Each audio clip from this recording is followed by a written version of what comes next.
Assalamualaikum warahmatullahi wabarakatuh. Izin memperkenalkan diri, nama saya Siti Mesaro dari kelas 11 TAP 2. Di sini saya akan menjelaskan perbedaan kelas A dan kelas B. Gitu. Nah, di sini ada gambarnya kelas A seperti itu rangkaiannya.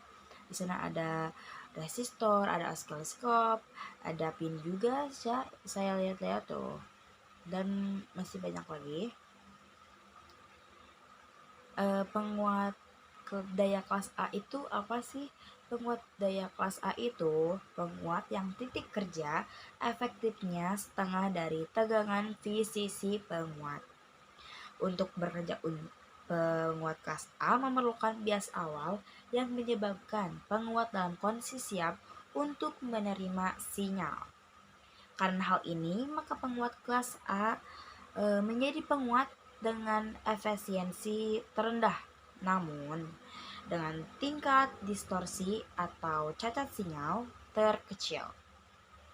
Nah, titik kerja diatur agar seluruh fasa sinyal input diatur sedemikian rupa sehingga seluruh fasa arus output selalu mengalir.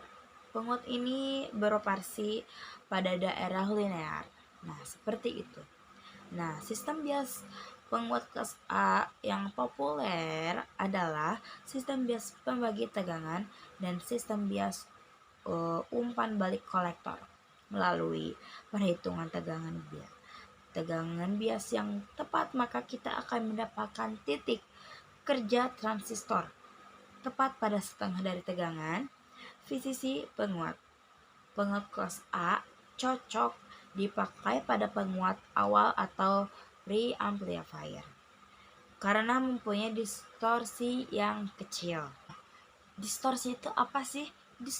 Distorsi adalah perubahan yang tidak diinginkan yang dihasilkan selama amplifikasi. Distorsi dibagi menjadi beberapa distorsi, yaitu ada distorsi amplitudo. Jenis ini terjadi karena redaman pada nilai puncak bentuk gelombang pergeseran titik Q. Nah, dan aplikasi kurang dari 360 derajat sinyal input menyebabkan distorsi amplitudo. Dan juga ada distorsi linear. Distorsi linear, jenis distorsi ini terjadi ketika sinyal masukan kecil menggerakkan perangkat dan beroperasi di wilayah nilai karakteristiknya. Hal ini terutama terjadi karena karakteristik perangkat aktif yang bergantung pada frekuensi. Nah, dan juga ada distorsi frekuensi.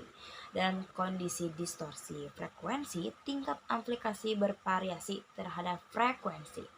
Dalam penguat praktis, selama penguatan sinyal masukan terdiri dari frekuensi dasar beserta komponen frekuensi yang berbeda. Komponen frekuensi yang berbeda ini dikenal sebagai harmonik. Dan juga distorsi fase. Distorsi fase pada amplifier juga dikenal sebagai distorsi penundaan. Seperti namanya, setiap kali ada jeda waktu antara masukan dan kemunculan sinyal pada keluaran dikatakan sebagai sinyal terdistorsi fase. Hal ini terjadi terutama karena reaktansi listrik. Nah, yang kedua ada penguat kelas B, push pull. Itu rangkaiannya seperti itu. Penguat kelas B mempunyai efisiensi yang tinggi karena baru bekerja jika ada sinyal input. Namun karena ada batasan tegangan 0,6 volt, maka penguat kelas B tidak bekerja jika level sinyal input di bawah 0,6 volt. Nah, di sini juga ada itu kerugian dan keuntungan kelas B. Itu ada satu, karena bekerja saat satu siklus saja masing-masing transistor, maka akan menghemat sumber listrik. Nah, di sini kelas B itu menghemat listrik ya. Yang kedua, ada efisiensinya tinggi, maksimal 78,5%. Maka sering dipakai untuk penguat akhir, daya besar.